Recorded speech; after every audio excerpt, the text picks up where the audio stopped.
golfj.com.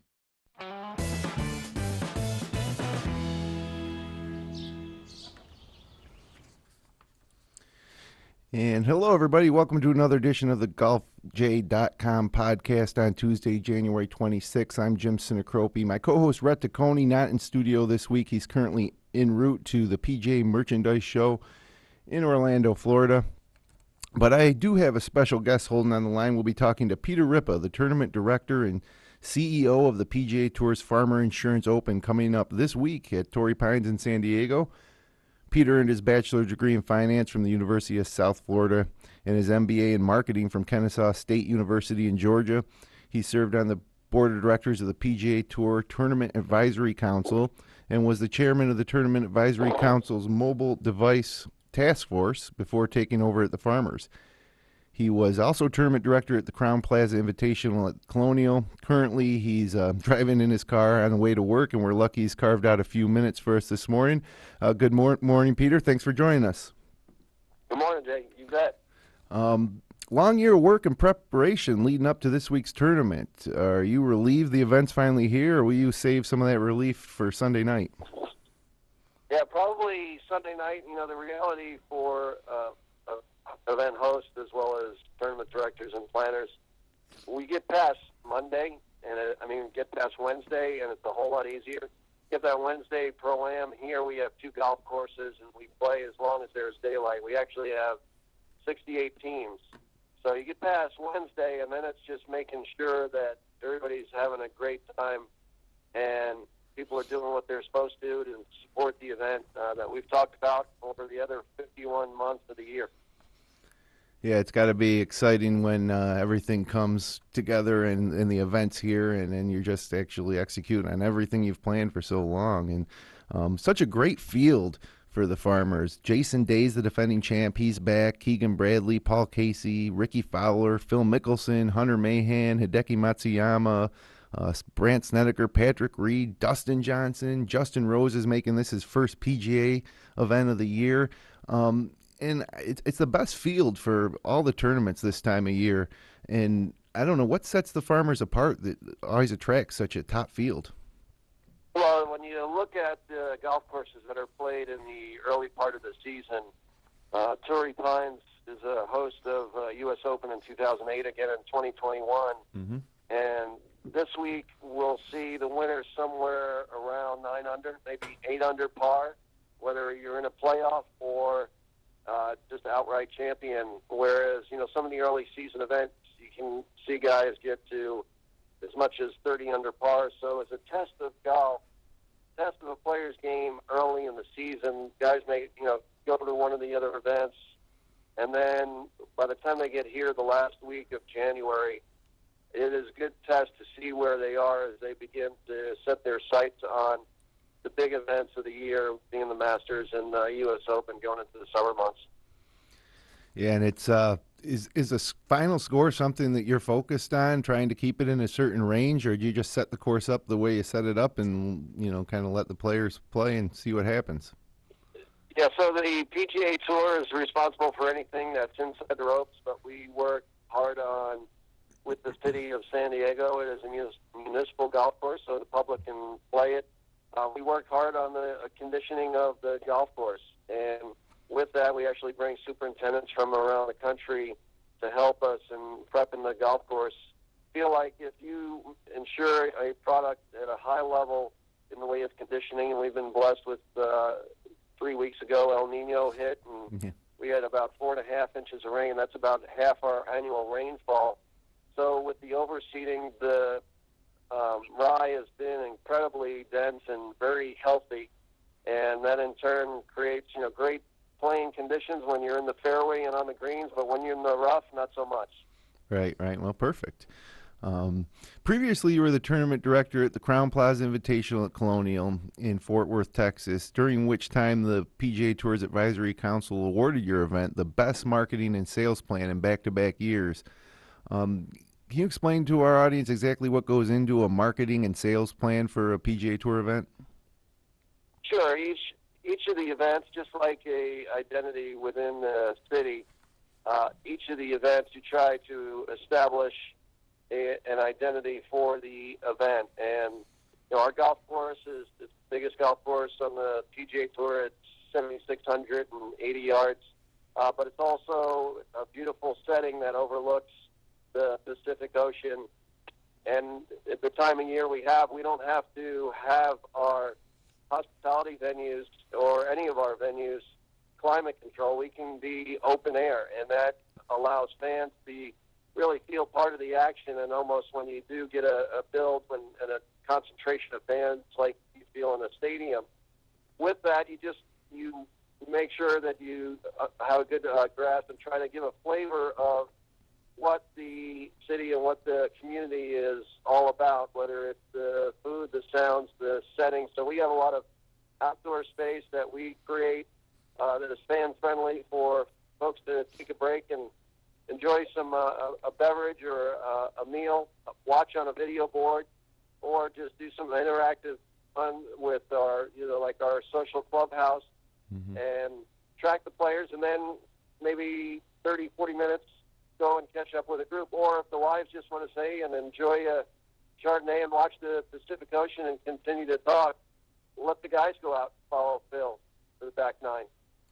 Yeah, it's certainly a great venue at Torrey Pines in San Diego. Just a wonderful place probably to stage an event. You work closely with local officials, Chamber of Commerce and town or city council on any of the aspects of the event?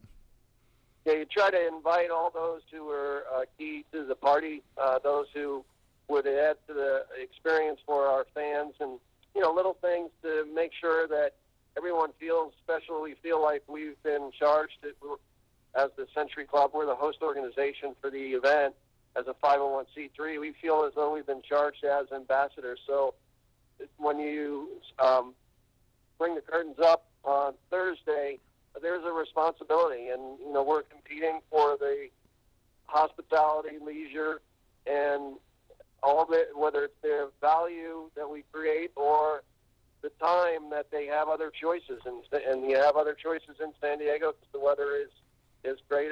Obviously, the weather is among the best in the United States, but knowing that people are coming from other parts of the country and the globe, but also attracting those locally, it has to be compelling leisure or hospitality experience for them. And that's what we work really hard on. And that is another part of the marketing, to show that with our partners, whether it's corporate partners like a Harrah's Resort SoCal or a Grey Goose or an Anheuser-Busch or TaylorMade Adidas, you also reach out to those at the level in the city and the tourism authority to get that word out that this is a great destination as well once you get here, with whether it's the zoo, the beaches, SeaWorld. There's plenty, as well as the wineries and craft brew that people may come in and enjoy. Sure.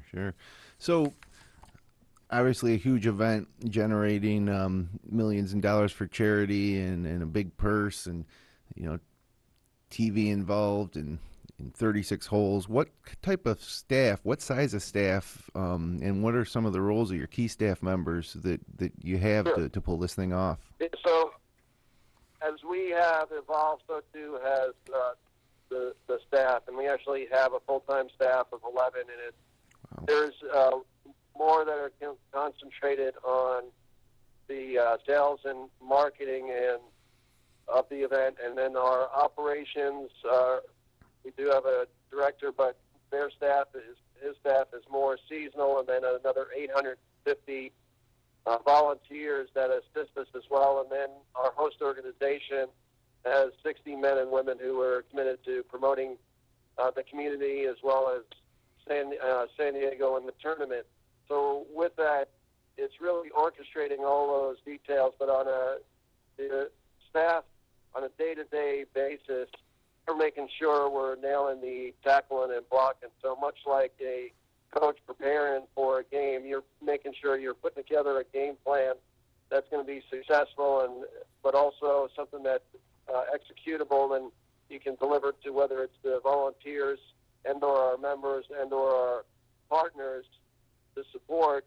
And when the lights come up on Thursday, everybody has a role, and that's the biggest part for us, is just to ensure all those moving pieces are moving in the right direction. So is kind of today, Tuesday, one of those final times to coordinate with this whole force of 800 volunteers and all your staff and making sure all the sponsor placements are in place? And what's today look like for you, Tuesday? Yeah, so today the typical PGA Tour event is a day for players to have a practice round, and obviously you got 2 golf courses. So the guys are preparing on 2 golf courses, so they may play all day. The top 54 players in the field are required to play on Wednesday, so some of the other guys with 156 players in the field might not get an opportunity to play tomorrow, so they try to get in as much as they can. And then as far as the planning for us, today it is dotting those I's, crossing the T's. We have our pairings party tonight, and then the Pro-Am tomorrow. It's the first. We've already gone through all the training for our volunteers, but the Wednesday is that first big test for our volunteers and everything that we've talked about, whether it was scoring or the marshals or those ambassadors welcoming our fans at the gates. All those pieces are so critical, but to have them ready on Wednesday is a good test run, because you don't quite have as many fans on Wednesday as you will on Thursday through Sunday. Right. So you've took over the event in 2012. Is there been any specific changes that you've implemented, or when you arrived said, geez, this is a program or something that I'd like to implement here, something maybe you did at the Colonial? Is there anything unique that you... Sure, yeah. So, I mean, you try to make the event fun, but also approachable to those who are more than just, to those in the community as well as nationally who are more than golf fans. They're a big event fan. They'll go to a big event and a major event for the city. There's not an event in this city that provides more exposure for San Diego on an annual basis than the Farmers Insurance Open. Mm-hmm. We'll be seen live in 206 countries on 110 channels in 13 languages and reach 400 million households.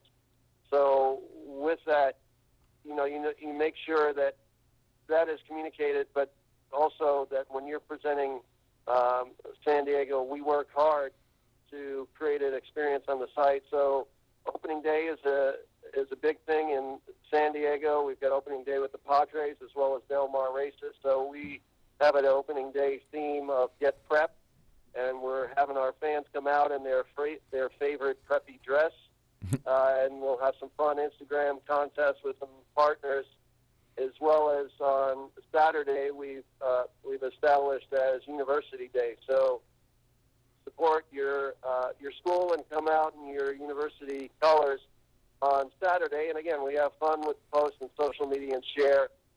And those are 2 days that are really, the fans can experience the event, who all of a sudden feel united beyond watching the competition. Now they come out because it's a big day, and they come out for the dress of all those, and they see alumni as well on Saturday. So creating that energy on the ground, on site, that's special and unique, but it's a major event, is something that you have to work on. I mean, as opposed to just doing something that's me too or copy, you want to create something that's unique. And with university, there is a University of Farmers where they actually do provide training for the agents. Yep. So it's a great alignment with the Farmers brand as well.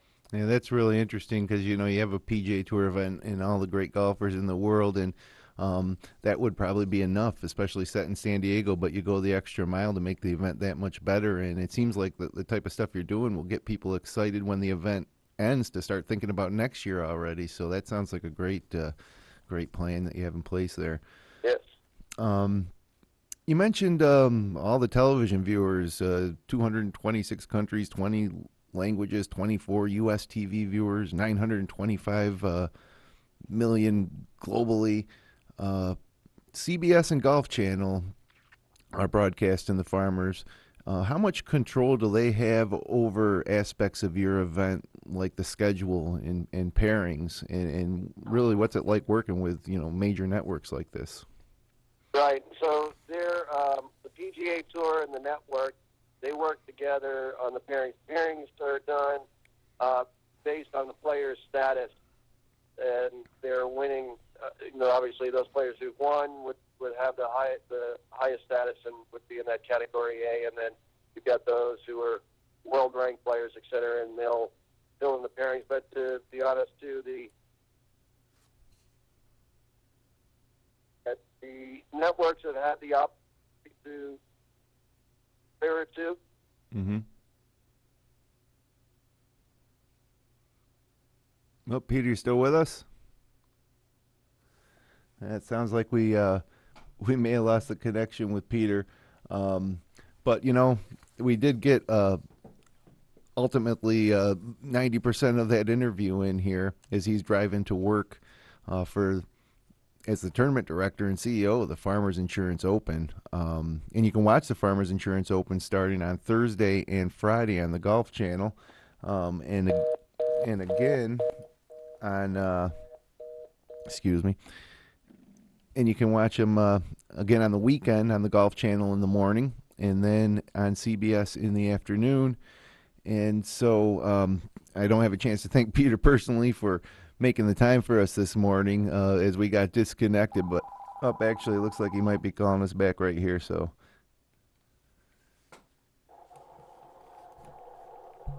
hey, Peter, how you doing?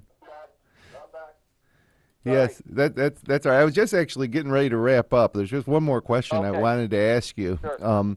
Ultimately, when the tournament's over, how do you measure your level of success at the end of the tournament? Is there some metrics that you use to determine how successful this event was?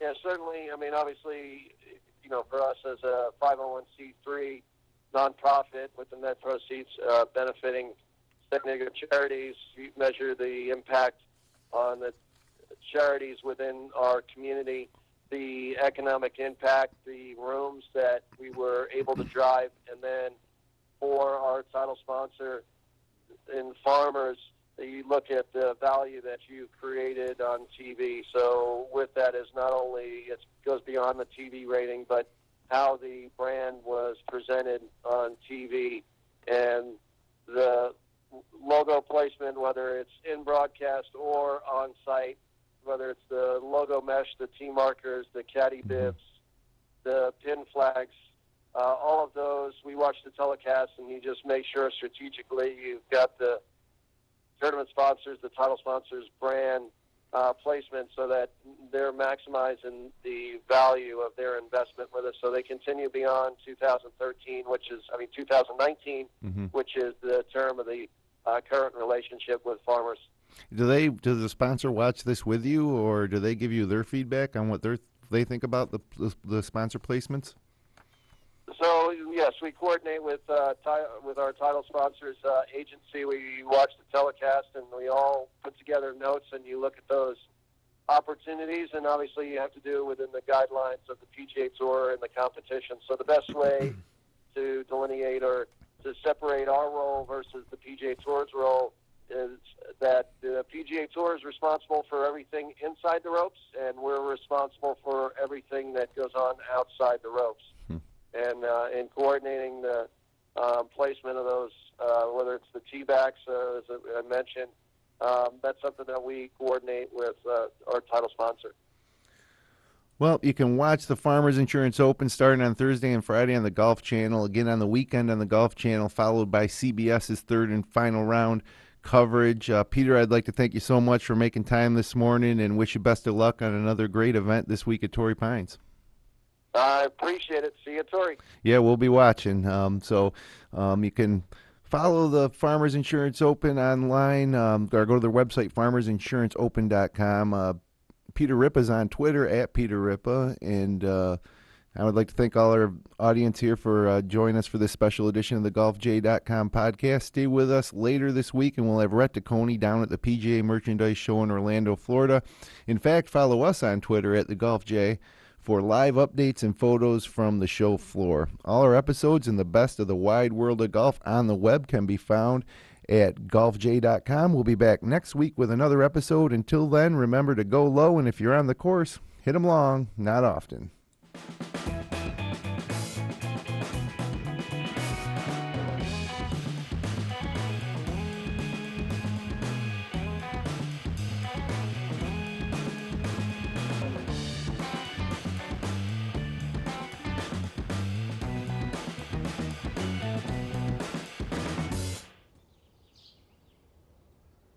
golfj.com.